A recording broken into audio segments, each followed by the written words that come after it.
This is Dr. Naveen Nanda and Dr. Rakesh Sharma is the Naveen Nanda is Dr. Naveen Nanda is the founder of American Association of Cardiologists of Indian origin.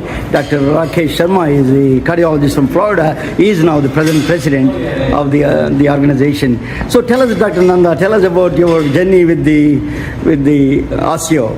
Well, ASIO has been around for over 3 decades now, and it is actually formed and even now looks after the interests of all cardiologists of Indian origin. And we have been conducting meetings twice a year at the American College of Cardiology and at the American Heart Association every year. And we get, this is in cooperation with the local Indian Physicians Association, so that, we have been having very, very successful meetings. And right now we have a very president with a real good vision, big vision, so that we can get more people to join our organization, so we can get really more and more of the cardiologists of Indian origin, especially younger ones, to join our association. So he has made a lot of efforts to get the website together, and so we are really very thankful to him. And I let him now talk about the ASIO also. Dr. Nanda, just before I go to Dr. Rakesh Sharma, I want to ask you a question. You are also have a lot of associations with other ethnic organizations. So tell us a little bit about that, ACC and other ABC and other organizations. Well, we have quite a very good association with the Association of Black Cardiologists in this country, and as it happens that I was born in Kenya, so many times I used to say that I'm a real true African, and you guys are born in USA, you are not really Africans anymore. And so actually I served on that organization for 2 terms, and really collaborated very well with our association and their association, so that actually at one point in time I was given a Bridge Award for bridging cardiologists of Indian origin and ABC together. And also we helped form with Dr. Hanuman Reddy and Dr. Rakesh Sharma, we helped form the Chinese Association of American Cardiologists also, where Dr. Shuping Ge was really the founder of that association. So, thank you. Dr. Rakesh Sharma, you are a very distinguished cardiologist and you're an academician, very well known. So tell us a little bit about your background and then see ASIO's involvement with you. Well, thank you much. Today I have a little bit of laryngitis, so my voice may not come out as clear. But I'm the current president of ASIO, and today we're going to have a meeting with more than 200 people. The venue is absolutely great. I think last year when we met, we had some initiatives. We wanted to update our website. The website is looking great. We wanted to increase our membership. Membership is growing. And one of our main initiatives was that we want to foster a relationship with all other larger organizations such as ACC.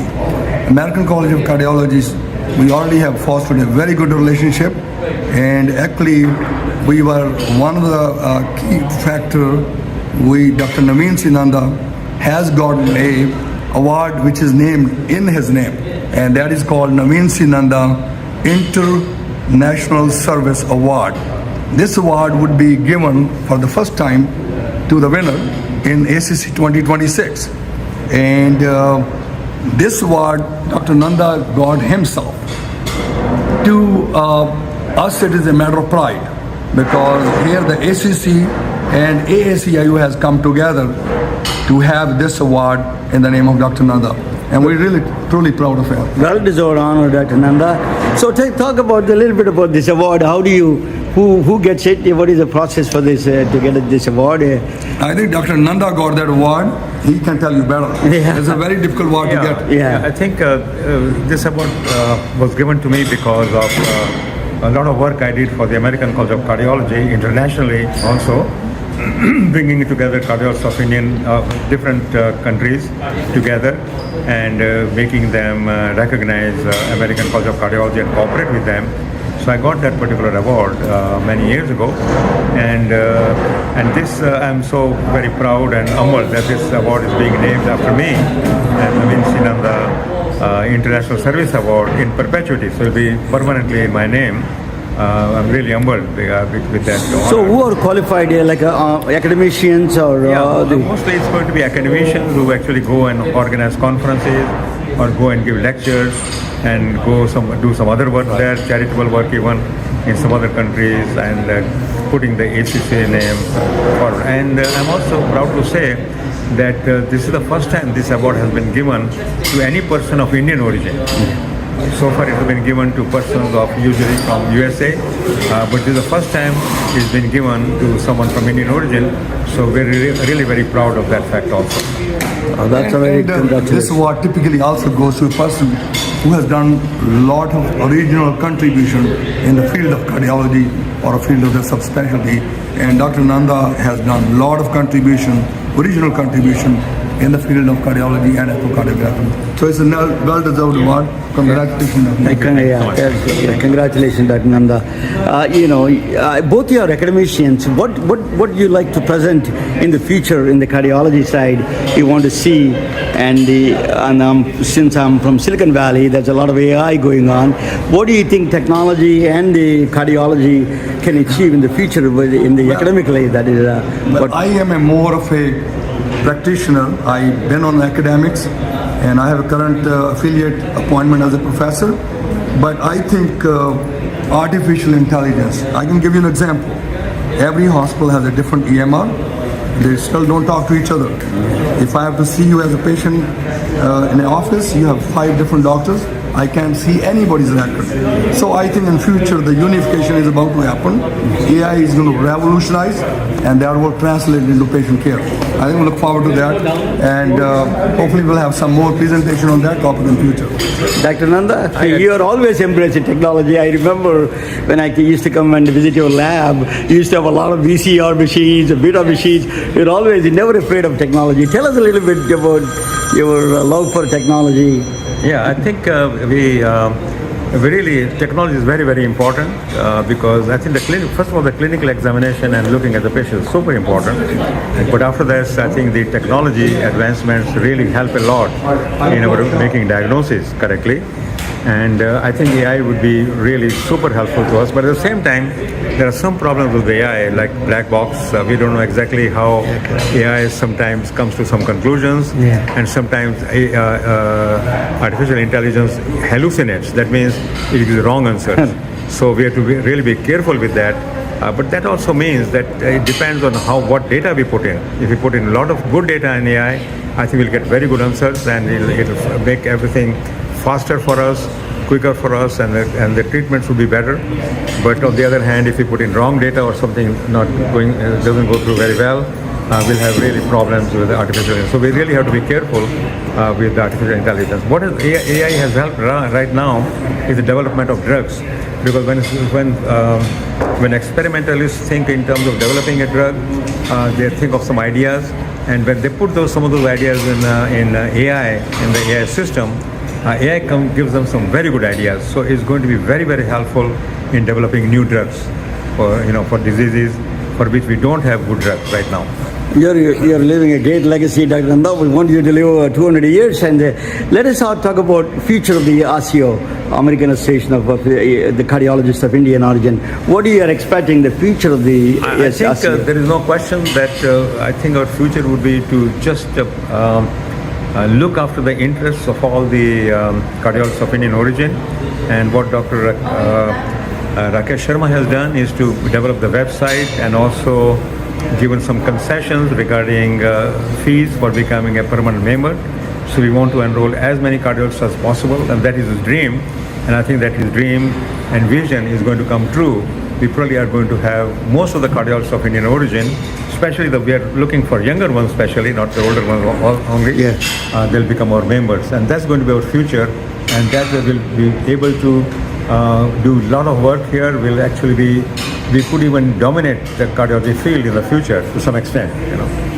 Dr. Sharmaji, you initiated the life membership, right? Tell us a little bit about that. So, I believe I may not be correct on the statistics. I believe there are about 6,000 cardiologists of Indian origin. I think the power comes from the numbers. We want to have as many members as possible. Then we will work for them.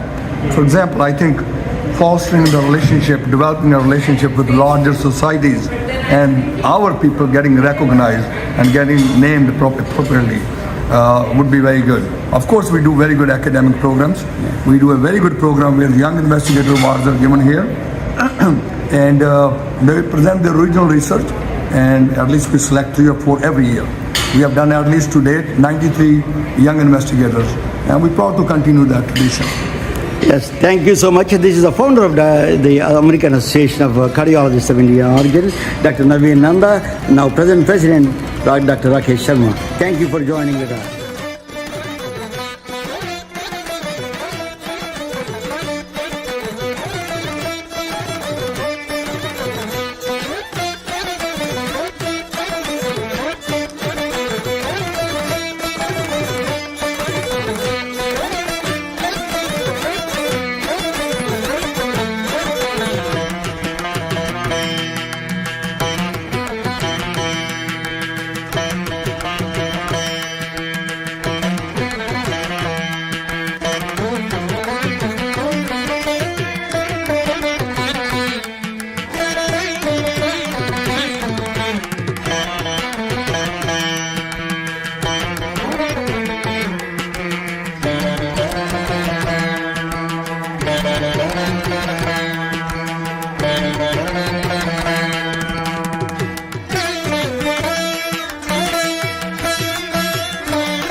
Hey, welcome to the MedBix webcast. I skipped my intro video because we have a long video. This one I wanted to present that. This is I'm the host. This is Raman Anam Raju. I'm the host for the MedBix webcast. Welcome to the MedBix webcast. So I went to the video is during the ACC American College of Cardiology meeting in Chicago in March, the last month, in end of March. So I met, that is the particularly a section, American Association of Cardiologists of Indian origin is the Indian group. We meet in separate times, separate place during the same time in the ACC meetings. So actually I interviewed last week, that Dr. Bayemi Bhatt, she's the Chief Innovation Officer for American College of Cardiology. So during the ASIO, which is American Association of Physicians of Cardiologists of Indian origin, I met I was sitting next to the two wonderful young people. One is Adriana Mares, and then Amanpreet Singh, Amanpreet Wasir. Amanpreet Singh Wasir is a bigger, longer than my last name. So Amanpreet Singh Wasir is the name. Okay, so I was sitting there, and he was that Dr. Rakesh Sharma was talking about the Young Investigator Award. He was one of the selected of the Young Investigator Award, Amanpreet Singh. I'm going to bring him in a minute. Let me bring you these two young people. One of the first one is Adriana Mares. She is joining from Washington, D.C. She is a medical student, very insightful. She connects all the very strange dots, like ethnicity, race, and cardiology, cardiac disease. And then she did some publications also on the valve replacement and blood thinners. We can talk with her. But one of the most important, she is involved in the Hispanic research. I I worked with a lot of Hispanic doctors. I have a lot of good friends, Hispanic leaders. In fact, my good friend is Rudy Becerra. Hello, he is vice president of Coca-Cola from Atlanta, Georgia. So I have a lot of extensive, So she is focusing on a little bit of a Hispanic cardiology side, cardiac disease side. Let me bring her, Adriana Mares. I hope I say her name correct. Welcome, Adriana. Welcome to the Red Big Webcast. Hi, Lamana. Thank you for having me. And it's such an honor to be part of MedBreak's podcast and an honor to have met you. Thanks to my friend and colleague, Aman, who's also joining us today. So I look forward to our conversation so that we can both learn about each other's work. Thank you again. Adriana, you started your journey in El Paso, Texas, right? So Yes, you started some kind of a El Paso cardiac Institute of Cardiology of El Paso at El Paso. Tell us a little bit about that. What is that? What is that all about? That's a very interesting question because when I think of the Institute of Cardiology at El Paso, which is for short, we call it ICEP, it really brings back memories to when I was probably 15 years old. I created that organization at my local college while I was still in high school. And nobody really believed in that idea of creating a cardiology organization in high school because people thought it was very early for students to think about a specialty like cardiology. But I found a really good friend of mine whom I will always remember, Artemio Munoz. I unfortunately lost Artemio during the pandemic, but I will always be thankful for him because we both believed in the idea of creating this cardiology organization at our university while we were still in high school. She is traveling right now. Others who then she's believed kind of in freezing us. up. But that is young age. He started that. That is an amazing, Adriana. Such a young age. You're involved in that is really I breaking the out of the box thinking. You're out of the box thinker. I can see that through the entire career. Let me ask you a question about I was reading about you. You're one of the scholars for the all of us research of National Institute of Health. National Institute of Health director is from here, Stanford, Dr. J. Bhattacharya.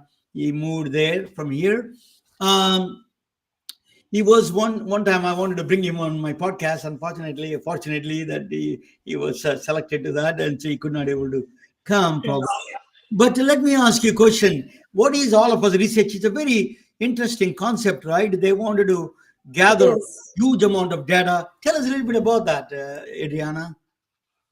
Thank you. And I know I froze previously with the cardiology organization, but to be short on that, it's a cardiology organization for students in El Paso. And we just get to meet each other and work and meet mentors who are willing to mentor us on cardiology and research. So that's just a bit about ICEP. Now moving on to the All of Us. I joined as a participant ambassador for the National Institutes of Health All of Us research program in 2017. And that's the first year that the NIH All of Us research program started. It's a 10-year program, which means that it will continue up until 2027. Its goal is to have at least 1 million participants throughout the United States. And so for short, it's a historic effort to collect and study data from 1 million or more people in the United States And the goal of the program is to better health for all of us by helping us through the data that participants are willing to share, helping us uncover the role of precision medicine. Amazing. Because, yes, The I'll program leave it is as that. amazing. So I'll just get any questions. It truly is, because after the Human Genome Project, this is the next big thing. This is the one project that the US government, that the National Institutes of Health is investing here in the US to help us innovate and help advance medicine through precision medicine. So that kind of you collecting a huge amount of data from 1 million people. That Yes. means you have a wide spectrum of you can do.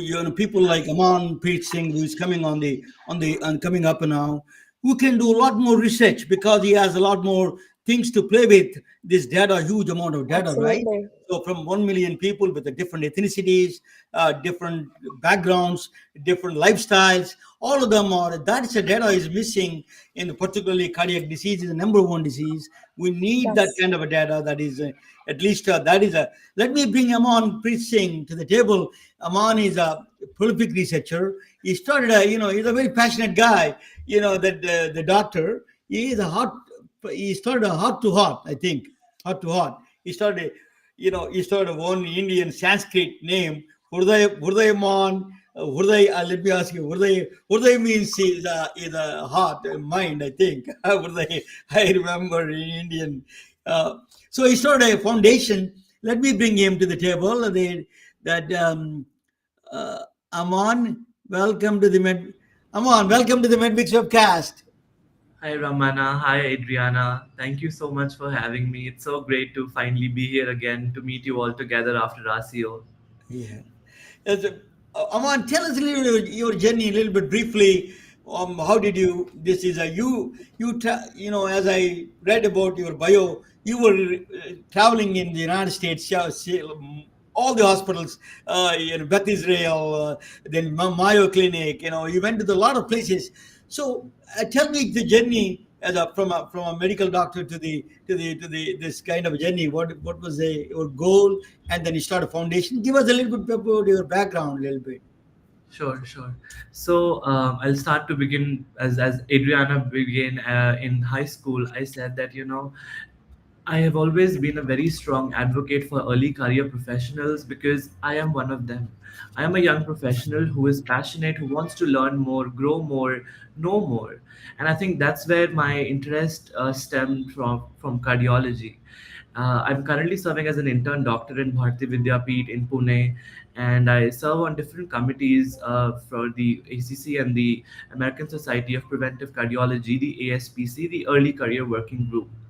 Apart from this, most of my recent research and clinical work has been very focused in preventive cardiology. While I do a little stuff on the side as well, ACC Medical Student Leadership Group has amazing activities for enthusiastic people like us, like all of us, and that's what interested me a lot. I think 2.5 years back, where I started a cardiology interest group back in my medical school to foster a collaborative kind of a gathering of medical students and early career professionals who were interested in cardiology, talking about cardiology, awareness about cardiology, and just simple educative activities, be it seminars, guest presentations, something very simple, but something which is very impactful in their long term journey. It's so interesting. Over the last 2 years, we did so many activities, reached out to people who really needed us. Patients really helped out them in whatever small or little way we could. And I think that's where my interest in public health also started. And the beginning of this year, I launched my own non-profit organization in India to get the name correct, the Hriday Amrit Foundation. Hriday Amrit is obviously, yes, a Sanskrit Hindi name which combines two words, Hriday and Amrit. Hriday means the heart, as you correctly pointed out, and Amrit means divine nectar or empowerment. So the ethos behind Hriday Amrit Foundation is to advocate for patient health literacy because that's something which really lacks in India, and empower patients to make informed health decisions. Because once we empower someone about a disease, what they are going through, they have that empowering energy within them to take good and informed decisions for themselves and the family. And that's something less a small step towards prevention and promotive health. Yes. Aman, you won the Young Investigator Award for the American Association of Physicians of Cardiologists of Indian origin. I'm actually involved in that organization with Dr. Nanda. Let me. What was the research you did briefly? Can you tell us a little bit about in what that research is all about? Of course. So no, first of all, I'm so very grateful to the whole RCO, Dr. Nanda, Dr. Sharma, all of the team for selecting me for this award. It's one of the greatest honors I've received in my early career right now. The presentation, the research that I worked with was at Mount Sinai with my preceptor and my mentor, Dr. Gilbert Tang, and the whole interventional and structural team, who I'm very grateful for. The concept and the submission of the abstract, which was selected, was a complex case of an evoke tricuspid transcatheter valve and the role of intracardiac echocardiography in it. I know it sounds very complicated, but just to simplify it, we use echo all the time in our labs, but using intracardiac echocardiography during interventional procedures is very important. Imaging has become and has emerged as a very important diagnostic and sometimes even a therapeutic tool in such procedures. We've always treated mitral and aortic valve in terms of transcatheter interventions, but tricuspid is the new big thing which is coming up in interventional cardiology and structural. So Evoke is a recently approved FDA valve for treating tricuspid regurgitation. Of course, it has very specific indications, but the hallmark and the key takeaway from this project was that intracardiac echocardiography is very important in cases where imaging becomes paramount. For example, the patient that we presented had a ICD lead inside, so that casts a little shadow and that makes it a little complicated. And it's become the opposite now. We have to rely on the imager to give us the go ahead in order to move ahead with the procedure. You know, So the, that's something with Aman, a complex case. Yes. Dr. Nanda one time told me he was the first inventor of the discovered of the fourth valve. Fourth valve, the pulmonary valve is supposed to be behind. You could not see. That's what they said. That no, and that's the reason. One of the reasons he probably selected you, because that you found that pacemakers could obstruct that kind of a shade. It can create a shade and not give a clear picture of the heart in the valve situation, right? That is what one of your research is. Amazing research. You're a prolific researcher. Let me ask you. Let us talk about India a little bit. You're in India. You're calling me from Delhi, India. India. I've seen the explosion of diabetes, explosion of cardiac diseases in India is ever young, is striking very young people, 20 years old, 30 years old. So what is this explosion? How do you manage nationally? Or do we have any national policy or national systems available to address this kind of a massive impending danger? Right. No, this is, I think, the most apt question of this conversation. India, we're not waiting for it. We are at risk. I'll quote a documentary film which was just released, and I encourage all of the people who are watching this podcast to see it. It's known as The Brown Heart, which is just released recently on Geo Hotstar, and it really answers what you've just asked me. Why the risk of cardiovascular diseases in South Asians is higher than the rest of the populations, ethnically and geographically? Why Indians are at a higher risk? It's a manifold answer because the answer is multifactorial. There is genetics involved. There are other environmental things which are involved. But most importantly, everything stems down to the fact that, as you said, that there were government policies and everything. I'll come to that later on. But I think I'll just address it very simply that Indians are at a very high risk of cardiovascular diseases. And I actually quote it in the sense saying by Indians are actually at a higher risk for cardiometabolic diseases because cardiac diseases, like when you talk about cardiovascular diseases, it never comes just single-handedly. In most of the cases in Indian population, it comes with other factors. For example, obesity. The epidemic of obesity is rampant. Diabetes, hypertension, And then we come to the risk factors, which, as we've all read in medical school, can be divided into modifiable and non-modifiable risk factors. Non-modifiable risk factors means your gender, whether you're a male or you're female. And since I'm saying this, I have to say it that women are equally targeted for cardiovascular diseases. It's the number one killer in women population as well. So we have gender, then we have ethnicity, we have all the different races coming together, and all of that, and the family history. But coming to the modifiable ones, it's up to you when it comes to your diet, your lifestyle, how you manage stress, what kind of a personality do you have. So when we talk about prevention, it's an integrative kind of a level of prevention that we're looking at. Answering your question for governmental policies, yes, we do have national policies. For example, the NCD policy in India, which targets non-communicable diseases. Honestly speaking, from a healthcare perspective, disseminating the efficacy of that policy at a grassroots level is extremely difficult, because what we lack right now is awareness, is health literacy, and that's the reason why I started with my foundation. Let us talk about that a little bit. Let me bring Adriana to the table, into the discussion. Adriana, what is the Hispanic population? Are there any studies done among Hispanic population compared to the white population or other population, the risk factors? Are there any similar risk factors like Indians? Are there any different problems they have? Can you shed some light on that, Adriana? Thank you for that question, Pramana. I think for me as a Hispanic woman, it's very important for me to bring light to topics like these, like what you mentioned.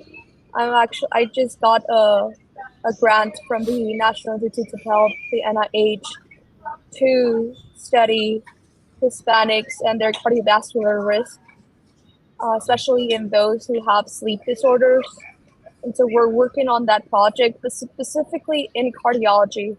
And thanks to one of my mentors, Dr. Harsha Nagarajarao and Dr. Devabrata Mukherjee, we were able to bring light to something as simple as coronary artery anomalies.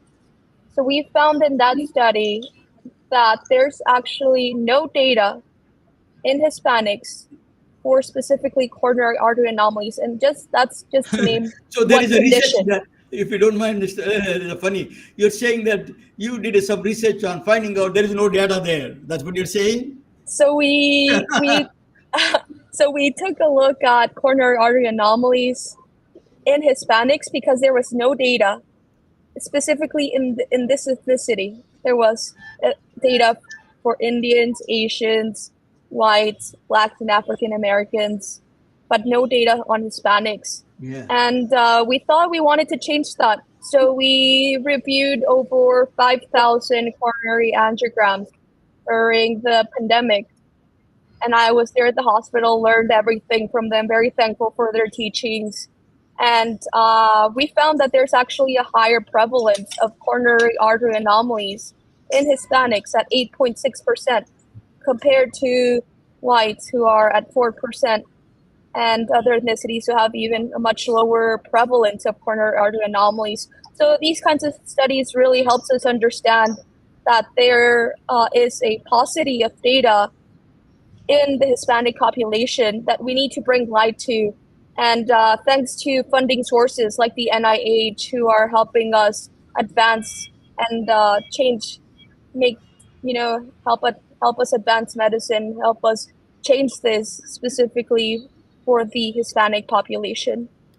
Let me talk with the both of you about the lifestyles a little bit, because lifestyles, the Aman is talking about lifestyle is an important one, modifiable lifestyle that he's talking about. So let me just, Aman, I will ask both of you, what would be India as a Ayurveda is a long time, food is a medicine, that's what they say in India. So what would be, you think that anything that you think of, we need to change the modifications of lifestyle? What is missing in Indian pathology in that sense?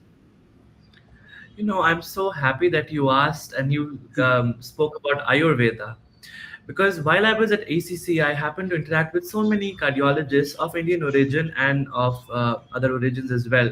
And I think the general consensus was that Ayurveda and other, I would say, secondary lines of healthcare or medicine are not very widely recognized. Of course, they hold a lot of potential. I myself have been talking about holistic health, but I think we have to change the terminology a little bit so that people try to understand it better. I think instead of holistic health, you can quote it as integrative health. You cannot just have your prevention and without any integrative health. It has to be in a coherence together. Lifestyle modification, as far as they go, if there is a patient who is at a high risk for cardiovascular disease, of course the stress is already there. We, I think, sometimes undermine the role played by your kind of a personality and the amount of stress and the way you manage it. We have diet, of course. We have different diets. We have a diabetic diet, we have weight loss diets all around. Everyone's talking about protein intake, weight training, all of that, which is very true. But also understanding that you don't have to go to the gym every single day for 2 hours, and you don't have to go for a marathon every week to achieve that. Even a good walk for a 35-40 minutes, a brisk walk 4 times a week, can give you equal amount of advantages. As far as Yeah. the diet is concerned, sorry, I'll just complete on this. As far as the diet is concerned, of course, Indian food is known for its taste, right? But we should always see and moderate that, not going overboard with anything, and just restricting the not only the calorie intake but also supplementing it with quite a lot of protein to balance it out is very important. Adriana, I spoke with a couple in from Ecuador. They're from a blue zone diet. It's a blue zone area near Ecuador. They're talking about blue zone diet is basically people live longer than any other place, and there's special diet that the people are living longer. So, do you think there is something missing in the Hispanic lifestyle? What do you think is missing in the Hispanic lifestyle to reduce to what you need to do, people like you, to reduce this stress on the system and this on the cardiovascular disease? Thank you, Ramana, for that question. And I'm glad that you got to meet, people from different parts of the world. And it's interesting that you mentioned about the blue zone. I'm very curious about that. And to answer your question on the what we could do as a Hispanic population to reduce that stress, or at least help us reduce our cardiovascular risk. We can follow the American Heart Association Life's Simple Seven, which focuses on diet. That's one of the things that Amanpreet has mentioned. Our food and our cuisine also has a lot of not probably so healthy ingredients, and I think that that's a good start. So diet, it's included in the American Heart Association Life's Healthy Simple Seven, and the rest, which I'm just gonna mention, is exercise, losing weight, stop smoking, controlling cholesterol, managing blood pressure, and reducing blood sugar. Of course, those are quite a list of simple tips that the American Heart Association advises, but perhaps they're not so simple for those that do not have access to healthy foods.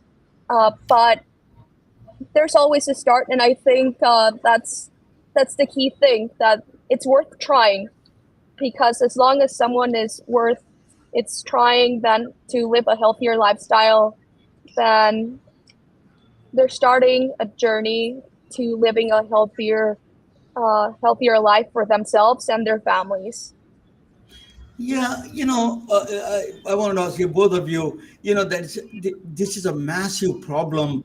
How education is always abstract, right? People don't pay attention to education, So how, one of the things, evidence-based medicine, you can show them, right? For example, I did one of the tests is autonomic dysfunction test. You can do the autonomic dysfunction test. They tell you preventive kind of test to quantify their health. They can show them where the health status are on a continuous basis. Remote patient monitoring is one of them. Monitoring. So tell us a little bit, both of you, Aman, what do you think of this remote patient monitoring and the evidence-based medicine to show these people they should take it serious. Right. Before answering that, just a small comment. Adriana very rightly pointed out the Life's Essential Aid as guided by the AHA, which is a very simple yet very impactful kind of a guide for people who are looking for prevention of cardiovascular diseases. Apart from that, I have to comment about the weight loss drugs and the era we are currently in. Ozempic, semaglutide, Rybelsus, now tirzepatide coming in a big way. Everyone's looking at phenomenal results, but I think it's very important to know the right indications for those drugs. Of course, they have really good results which have been presented at international platforms, and we are still in the building of much greater things in terms of drugs. But knowing the right indications and what kind of a diet you're looking for. People are these days, I've heard so many people ask me about OMAD diet, which is 1 meal a day, which is an explosive, I would say, a version of intermittent fasting. But I think knowing indications and doing a balanced lifestyle approach is very important. Man, I do that actually, 1 meal a day. That's what I do for last 14 years. Really helped me, to honestly. Very powerful intermittent fasting extreme, right? So it is really helpful. Intermittent fasting is one of the things we should promote. India, Upavasan, is a very popular, you start with a Sanskrit organization. So that Upavasan is one of the Mahatma Gandhi did that. And it's a very common satyagraha is a fasting is a very part of the Indian culture, right? So one of the things I think is one way to promote that is through culture and religion. I think promote the upavasana satyagraha more and more. That what do you think of that idea? I wish I could do OMAD. I feel hungry all the time. I wish I could do some kind of intermittent after evening. But yes, as you said, upasana or vrat, as people say, fasting, which people do for religious or cultural reasons in India and other populations. It is very good in terms of, and if used diligently and intelligently, because, especially it has to be very cautiously used in diabetic populations because there is a risk for going into hypoglycemia. So that should be avoided at all costs to avoid worsening of any conditions. And coming back to the question which you asked me, which was remote monitoring and telehealth. I've been working recently with a lot of AI platforms, and I always say AI. And I remember I and Adriana had interviewed Dr. Ichapuria in ACC regarding the future of telehealth and AI in cardiology. And she very rightly said that AI shouldn't be looked as artificial intelligence. It should be looked as augmented intelligence or augmented reality, which is very true. But implementing it in a middle to low income country like India is difficult. So that's something which I've started with my foundation as well through a grassroots campaign to advocate for health literacy and remote monitoring. I'll give you just a small snippet into what we are doing. We are hosting an inaugural campaign known as the Hriday Path, which is the path to heart.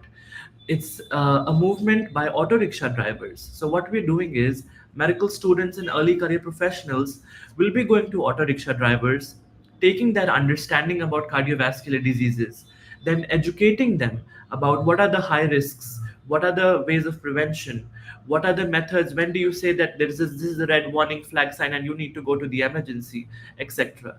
And then taking a questionnaire and following them up again and again, because we have to at the end of the day make it scientific. What we're doing, it should really be translated into science.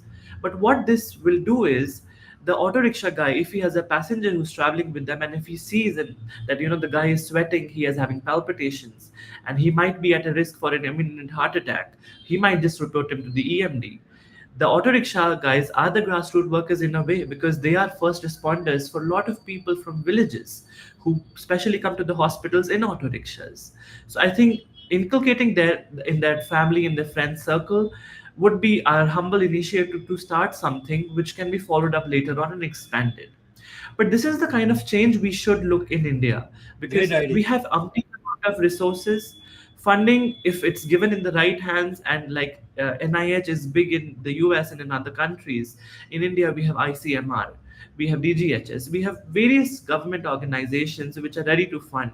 But I think getting a good team together to form a very focused policy or doing something which is impactful is really important right now. Very good. People, I'm confident with people like you, both professionals like you, Adriana, and you. I think we are in a safe hands for the cardiology side. I'm going to present something different is the mental health side. That is a difficult one because it's not too many tools available in the mental health side. People are talking about it. Brain is a complex organism. After like that, I come back and I'll ask you, what is both your organizations do? I'll come back and I'm going to present that. Just give me 1 second, and then quick presentation that that about the psychedelic drugs. There is the new frontier of medicine. Maybe it is a very controversial, but that is a one thing that we are talking about. And then this is Amanpreet Wasir, doctor is a cardiologist, and then Adriana Mares, a cardiology student, and a very both innovative people. Let me talk about a little bit about mental health. What we are, just let me bring them to the side a little bit. Okay. Now, this is I'm going to tell you about this story. This is all, I already did that. This is Nathan Wong is coming. Is going to talk about Southeastern Asian health cardiac risk. Let me tell you, this is a very interesting story. In the middle of the pandemic, a story appeared on the digital magazine called Medium, the New Age magazine. And her name is Erin Balchweiler. She was diagnosed as a stage 4 metastatic cancer, breast cancer. She has 2 children, and she was worried about her children, and she was consumed by dying thoughts. She went to a doctor. A doctor is Dr. Sunil Kumar Agarwal, another Indian doctor.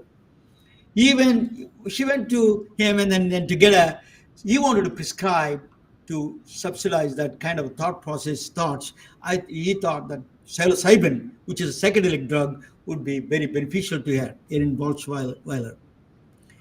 But the psilocybin is defined as Schedule 1 drug. That means they have no currently accepted medical use in treatment.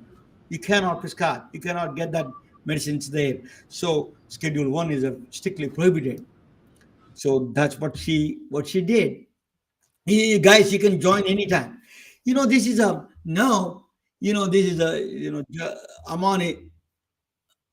Aman is talking about these psychedelics, mind-altering drugs. I don't know whether he disappeared a little bit. He's joining probably. So is some problem there? Okay. Anyway, I'm going to go and you can mention psychedelic drugs. Mass General Hospital is a center for founding member for the Mass General Hospital. They have a center for the neuroscience of psychedelics, and then John Hopkins is really premier research he's doing. It is called a Center for Psychedelic and Consciousness. And then UC Berkeley is doing Center for the Science of Psychedelics. These are all the science. They're doing active research in this area. So what are the psychedelic drugs? DMT is a dimethyltryptamine, is a MDMA, psilocybin, or ketamine. They're all the same kind of class families, mind-altering drugs. So one puzzle, it is what they found out, is John Hopkins found out, is that just one dose of 200 milligrams of psilocybin is curing the depression. That's what they were surprised. So what they surprised is one dose of psilocybin is curing the disease, because all these patients are lifelong on the drugs, on the psychiatric drugs, psychotropic drugs. So what was the one drug, one dose can cure? What is that's a scientific puzzle. So we don't know the mechanism. But until we have this extraordinary woman, Gul Dolan, is a Turkish-American woman. She's a John Hopkins doctor at the time. She's in UC Berkeley now. She's a MD, PhD doctor. She was doing a lot of research on the psychedelics and theory of mind. Okay. And then what she found out, she found a master key to the mind during this process. She became a very popular during this process. It is called, so she was doing, she's very well known for octopus psychedelics, octopus. Octopus is very interesting animal. It has no frontal cortex, but it has like a human behavior. It exhibits like a human behavior, octopus. It has jealousy, trickery, all those things like what we humans do. one thing very characteristic of octopus is that they are antisocial. They don't like to be, except the meeting time, they don't want to be next to each other.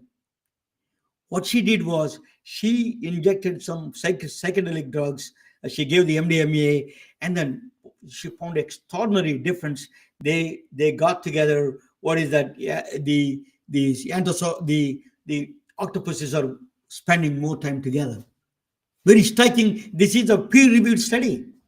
She was amazed. This study became a very popular, very famous. She became a very famous. She's a Turkish-American woman. She's from Texas, close to not that far from El Paso, inland Texas. She's from.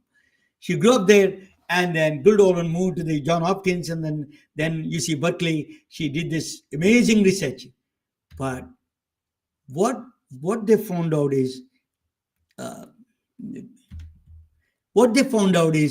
psychedelics, they did something special. They open a critical period. Critical period is learning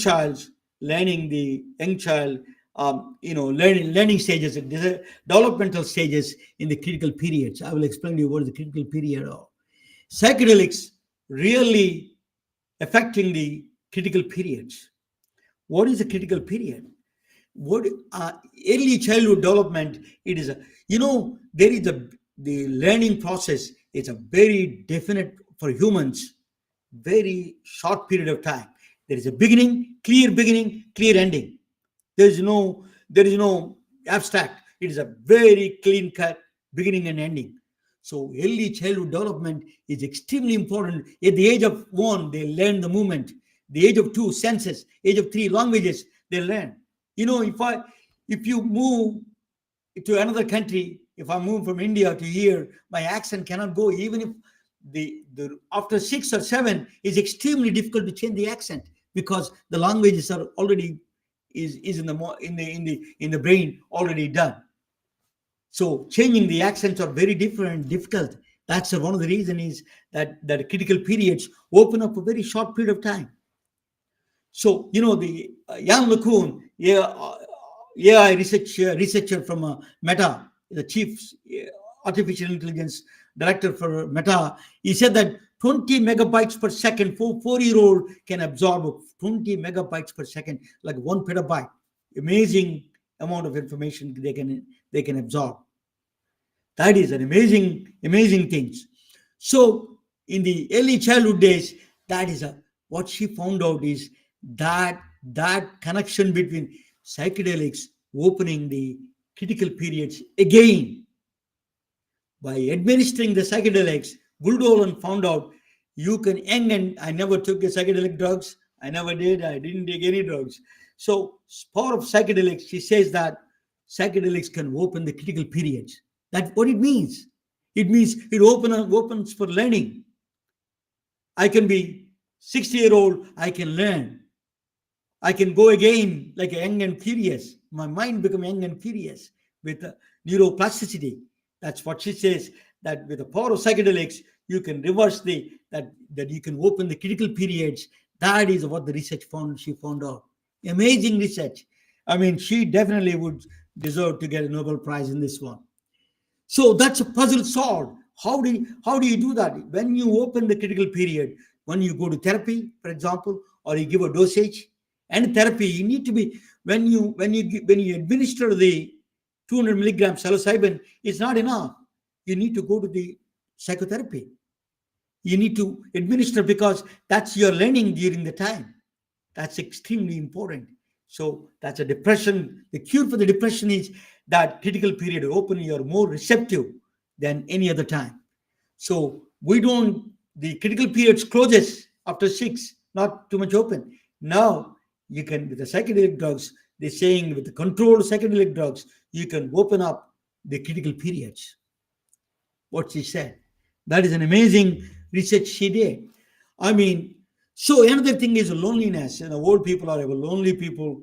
Loneliness is one of the biggest problem in the world. In fact, China, Japan, United States. So what she says that if you can open up psychedelic drugs, the reward pathways are open up in the brain. And then once you have a meter, that's not enough. You can open up the critical periods. But for those old people, you can open up the critical periods, but still you need to create a situation, environment that they can interact. So meetup groups, social groups, you got to have that to create that the reward pathways. They can enjoy, they can learn that loneliness is going to go down with this one. So the amazing research was founded. So we have mental health crisis is coming, is bigger than economic crisis. So we need a lot of tools. This is one of the tools. Trump administration passed the Right to Try Act, is investigational drugs, but the agencies say that is these psychedelic drugs are a little bit of problem. Now there is a new kind of drugs are coming up. Skip the trip. This is a non-hallucinogenic. A lot of psychedelic drugs gives you audio visual stimulations, and they give you a lot of hallucinations. So what they're saying is you can take the hallucinogenic part of it, and then you can still use the benefit of it. So there's a Seaport and then Gilgamesh, all these companies are joining. They got a lot of funding, $1.95 billion. That's going to be the future arsenal for the mental health. So they found out in the City of Hope in Los Angeles, California, diabetes actually with the psychedelics, 700% increase in insulin producing beta cells. These are only educational purposes. I'm not a doctor. Don't take my advice. You need to go to the doctors. But diabetes is increasing the insulin producing beta cells. Ayahuasca, for example, in the central America, they use it, is actually reducing the PTSD, traumatic brain injury, stroke. You can use them, all of them. It's a control in the controlled way. It's not like a recreational. It's a controlled way. So it's a new era of medicine is coming up, powerful thing to treat mental health and psychedelics. There's a brain, mind, spirituality, and religion. There is a cross section there. We are entering into the new war. So thank you for watching, and let me bring Adriana back to the table there, and let me. It seems like Amanpreet is in the backstage. What? No, he's not there. I don't know where is he. Is Aman? If you are there, please come down. So let's talk about it. You can comment on that a little bit. It's a controversial subject, is psychedelics, but the amazing research is going on in now. It is really opening up a new. I am going to present the second part of it. Actually, you can replace without the drugs. You can replace with the technology, virtual reality, and brain training programs. You can replace without the drugs. You can do the same simulations and then can get the same effect, possibly. I'm going to present that topic later on about that. So it is going to be. So, he's a doctor. He's worried about that psychedelic drugs is a controversial thing. He probably doesn't want to be associated with it. But, you need to be open to all the out of the box thinking is important. We need to have, as a doctor, I never took any drugs, but you need to have all the tools available without the reservations. And then we need to address this massive problem. Mental health, cardiac diseases, these are all massive problems, right? So, Adriana, tell us a little bit about your, he joined. What did he could not able to join, I think. I can't see him. He says he's in the backstage, Romana. Okay. Did he join again, or? Okay, now I see him. Okay. Hi. I'm so sorry. I've been here all the time, but I think my video was not visible. Yeah, that was okay. Right. So it is a very highly research oriented. This one, Aman, as a physician, we have to open to all the things. When India, when opened Ayurveda, yoga, meditation, used to be cuckoo kind of medicine in the previous days. Now it has become a mainstream. So we need to open to all ideas of all over the world. What are the things are working? What are the things? Medicine has to go forward.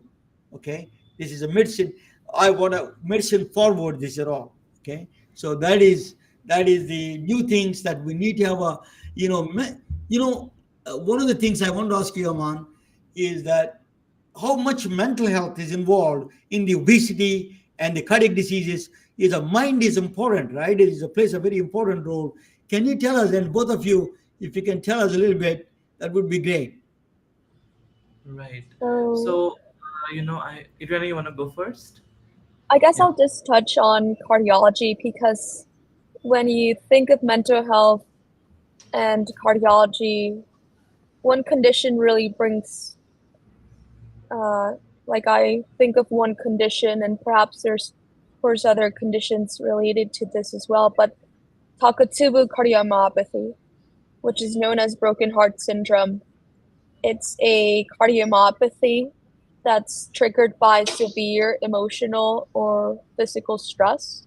And most of the times, emotional stress is after a passing of a loved one or an event that happened in their life and that causes them to then be diagnosed with this temporary condition, which could be treated.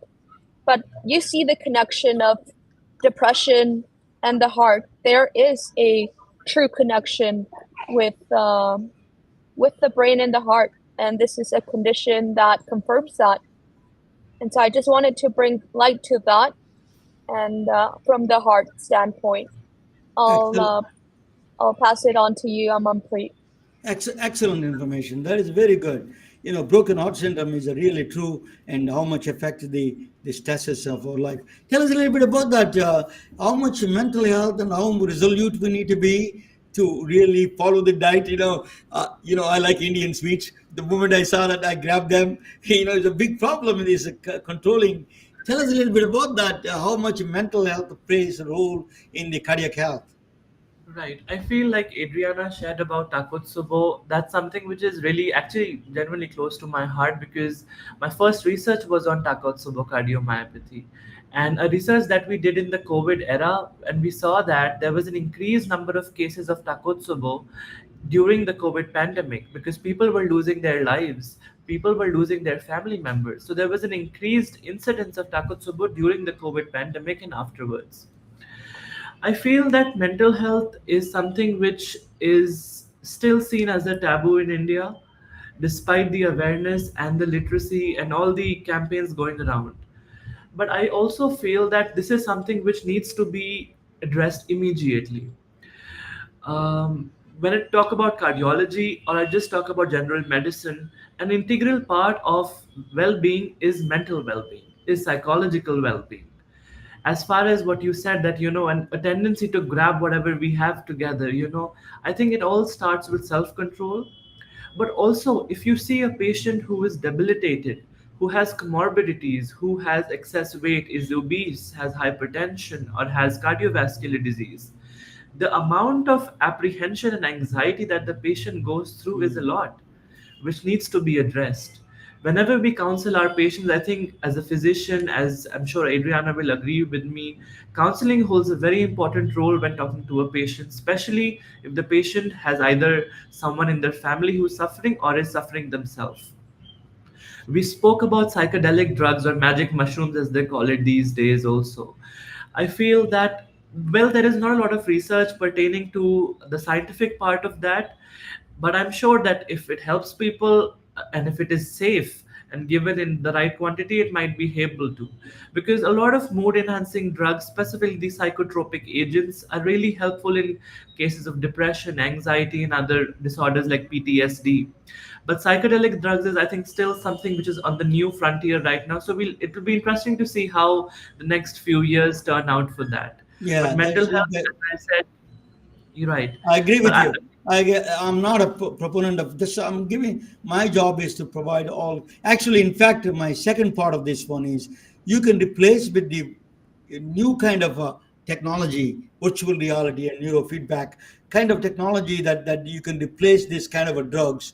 Without those drugs, you can bring the same experience, same mental health and there. Let me ask you that how much, Vruday Amarti said that you're talking about mental health. Vruday means just brain, mind, heart, right? And Amarti that's like a long longevity. I want to ask you, both of you, what is the cardiac health's role in the longevity part of it? And in one of the things I saw, when I came to this country, I used to place a lot of cardiologists. They're finding jobs for them. One thing, a big change I saw is we have such a control of the cardiology field advanced in a very dramatic way. I used to have a black and white echocardiography. I used to go and see Dr. Nanda's office. Now we color Doppler. You got the now iPhone. Few blocks from here. I'm in Silicon Valley. Few blocks from here. One of the Telugu man that you opened a company, big company called Exo Imaging. Just the use of iPhone, and you can see the images as good as HP 5000. We used to advance multi-million-dollar equipment. So it's a really point of care is coming to us. The cardiology, we can get a hold of. I think people like you, Aman, that can really address the nationwide, and you can control. We have tools. We have people like you can manage this nationwide, and people like Adriana can manage this impending crisis. Tell us the final words, your organization, and what is your plans in the future. Aman, I will start with you. Right. Thank you so much. Remote monitoring, telehealth technology is real, coming in a big way. AI, we've spoken about. There are a lot of devices which have been used, even for blood pressure measurement. I was just reading an article the other day which does remote monitoring of blood pressure. However, not FDA approved or not officiated. Of course, we now have AI tools to help us, but that doesn't mean our job is over. That just adds to what we are doing in order to ease in our work and spread the work across the grassroots level. As for Hriday Amrit Foundation, I feel we're just starting off right now, but we have a long term vision, which is over years and decades. I think helping people out in India or anywhere in the world can never be complete without intersectoral coordination and different kinds of collaborative efforts. It's very important for different organizations and people who can help to come together to have a streamlined protocol and one base which is very strong to help people out. Hriday Amrit will not only just focus on awareness and patient health literacy, CPR, or emergency training, but will also provide actual help to people who need it the most, be it mental well being, be it financial well being in terms of who cannot afford to have surgeries. There are already a lot of people who are doing great work in India and other places. Someone asked me that why Hriday Amrit? What is different in this non-profit? I just said one thing that this is something which is driven by young professionals and to advocate for health literacy in a country like India which is needed the most. So that's something which I would just stop with, and my key takeaway and my pearl which I can give to everyone who's listening is this time we have AI, we have technology, but what we need is promotive, preventive, and integrative health. So Thank you. they can connect with you on the LinkedIn or Facebook somewhere, right? The Hriday Amrit is a beautiful Sanskrit word. So that is the Amanpreet Singh Wasir joining from Delhi, India. And then Adriana, tell us a little bit about you. What do you think of what is your future plans, and what do you think? What do you want to do? Are we also, thank you, Ramana, for the question. Are you asking me also I'm about the asking you, what is long-term your future community plan? What is your future future plan? plans? And then what is how do you they can Yes, reach you if they wanted to really people want to help you to grow this Hispanic research and all those things. thank you. You said that that's Yes, one of the things that you're talking about, right? So we yes, don't have the data. That's what one of the biggest challenge. So you need that's right. Hispanic organizations to be rallied around you and all those things, right? Yes, Ramana, and thank you again for having me. And Amanpreet, so good to see you and get to be part of this podcast with you. I would love to collaborate with anyone who's interested in cardiology research to help us advance medicine for the Hispanic population.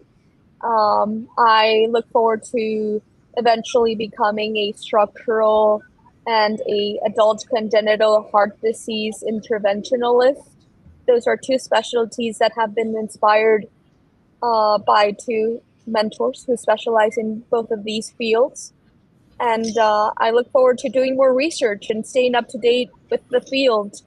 Um, and so that's really for me. And I look forward to connecting with those who would like to collaborate or just get to know me. And I also look forward to getting to know others' works through LinkedIn and platforms like this, like MedBricks. Thank you, Ramana, for having me. I'm so honored to have you, both of you. It's really educational, and the work you're doing is a next generation work. I mean, I've seen the past, now you see the future here. I think you're one of the best people that they can take forward. I'm confident the cardiology and the heart health is on your great hands. Thank you for so much joining with me for this tonight. Thank you so much, both Thank you. Aman and Adriana. Thank you Thank all. you. Good Thank Thank night, you. all of you. you. Good night. We are retelling their stories through our patented designs that can be worn on scrubs, t-shirts, printed on conference bags, and endless other promotional materials. Daily Wear for Medicine is the first ever of its kind to create curiosity in medicine through visual art. We at MedBricks are celebrating unsung heroes of the past who made enormous contributions to the field of medicine through our unique campaign called Daily Wear for Medicine. You can wear it, carry it, and give it.